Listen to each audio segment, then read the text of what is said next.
YouTube fam, welcome back to Miss Fendi TV. My name is Memphis and I'm a Madrid-based YouTuber. If you're new here, you're most definitely welcome, and if you're not, thanks for returning. Today we're going to be talking about some culture shocks I experienced or I'm experiencing as a Nigerian living in Madrid. I've lived here for almost 10 years. Almost 1 year. So I thought to do this video if you're a Nigerian planning to move to Spain, or if you just want to gain more knowledge about another culture. So let's get right into it. And it's nothing serious. It's not like these are things you must know, you know. It's just a fun light video of some things I've experienced that are shocking to me living here. So the first thing I would say that shocked me is that when you meet someone, they do the kiss on the double kiss on the cheek. So you go like, hi, mwah, mwah. And the first time it happened to me, like, it was so weird. I was like, okay, this is how you guys roll over here. It's weird. In Nigeria, how do you greet in Nigeria? I mean, apart from the traditional greetings where you have to maybe kneel down or something. In Nigeria, you just wave. I just say hi. Even if it's an elderly person, you have to do the standard. That's how they greet here. Which reminds me, I actually haven't done that in a while. So that was my first culture shock. Second culture shock is siesta. All my life I've known about siesta. Like in secondary school, they used to make us take siestas in the middle of the day, like after classes. Then you take your siesta and then you come out for dinner and then you go for night prep. I never knew it was a real thing. Like I never knew it originated from someone else's culture. So here, they take their siesta. Everywhere closes by 2 o'clock and they reopen by 5.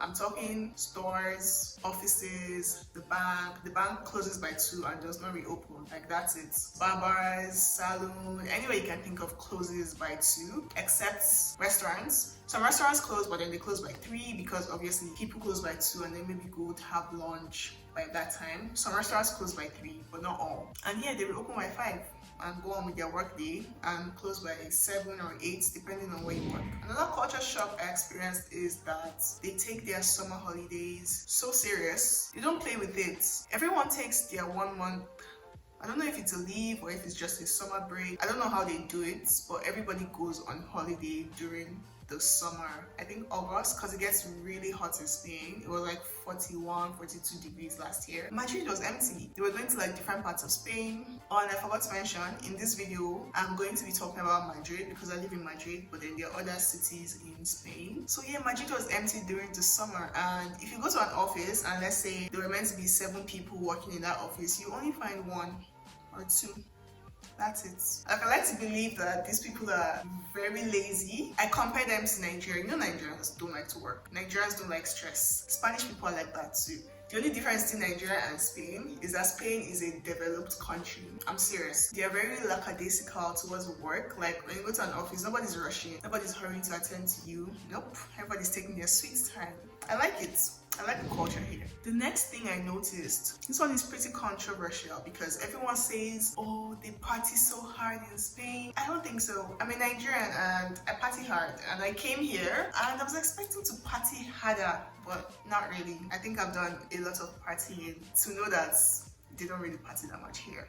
But that's not the point. The point is that everybody has a social life. I'm talking children, I'm talking teenagers, young adults, I'm talking adults, and I'm talking like elderly people like 60, 70 years with their crutches and their sticks. They have social lives. You would see a group of 70-something-year-olds, 60-something-year-olds. You can see them with their gray hair, their balding hair. You can see them with their crutches, but they're hanging out together. It's crazy. Like, I'm serious. You would even see mothers with their babies, like in their strollers, like a group of mothers, like maybe 2 or 3 with their strollers, just hanging out. Even in the parks, in the gardens, you see children hanging out with their friends. Like their parents would take them out to play with their friends in the parks.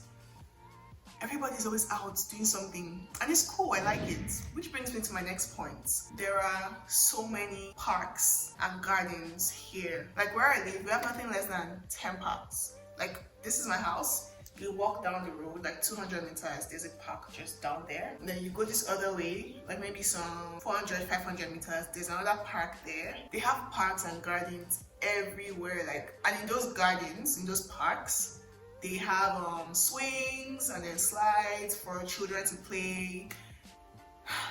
As with so much parks, they have so many restaurants. Oh my god. You'll be walking down the streets and I kid you not, you would see like 7 restaurants, line by line by line by line. And guess what? They're all filled up. They're all filled up with people. People, I'm like, what? Are you guys jobless? And I'm telling you, they're out there, they're eating out in the mornings, in the afternoons, in the evenings. They're always out. I would be going to the gym in the morning by like 9-10, and you will see people at the restaurants. Like, it's full. And then they also like to sit down outside. So you can literally see that this restaurant is filled up because there's so many people outside, like on the patio. And then the next restaurant or bar, they're outside. You can see that it's full. And the third one, like, is full. Oh my god, it's crazy. But I can't blame them because food is very cheap in Spain. So I guess they can afford to always eat out. Oh my god, the next thing that shocked me, sorry, I'm mixing it up. I numbered them in my head, but I've lost count. But the next thing that shocked me is their PDA culture. For those of you who don't know, PDA is public display of affection. Oh my god, you would be walking on the road and you would just see people like all touchy or like kissing, or like you see a couple walking together and the guy would just casually grab his babe's ass. Not anything vulgar, like it's cute. It's cringe, but it's cute. You think, oh, okay, maybe because they're young and in love, but no. Even the older ones, when you see a couple walking, they're holding their hands, or an arm is over another one's shoulder. If they're sitting down, the baby's resting on the guy. Like, they're always just so touchy and like kissy, and I'm like, oh, okay, we get it, they're in love. Okay. Another thing that shocked me is the fact that they don't visit people in their homes, or they don't invite people over to their houses. They rather meet up at a restaurant or a bar or something. Like, it's not in their culture. If they invite you to their house, then they're probably very close to you. You're like maybe family. But you know how in Nigeria at home you could just invite your guy over, not even maybe your guy, but like, I don't know how to explain it. You have visitors in your house at home, but here they don't do that. They're either meeting up for a coffee, or meeting up for a drink, or meeting up for a lunch. You won't go to anybody's house. I'm sorry. I guess that's why their restaurants and bars are always full. They're always full. It's crazy. And another thing that shocked me here is their payment system. Oh my god, it's so easy. You can literally live your life without cash. Maybe not. Sometimes you need cash. And that cash is not even like a huge amount. It's probably coins. They use coins a lot. If something is like, let's say $5.79, you're paying $5.79. If you give them a $10, a €10 bill, they would ask you, do you have 79 cents? No, I don't have 79 cents. And then again, what I was going to say, you can literally pay for everything with your credit card. I'm serious. Even the taxis, like if you take an Uber or a Bolt or a regular taxi, they have the POS machine and you pay. And it's crazy. Like, taxis. I thought it was normal in Europe, but then I visited Paris and we tried to pay with our card, and the guy was like, no, you can't pay with card. You know when you order on Uber or Bolt or all these ride apps, you can pick cash, you can pick card, and then they debit you on the app, right? But here in Madrid, they don't even care. If you pick cash, if you pick card, whatever, they have their POS, so you can pay with it.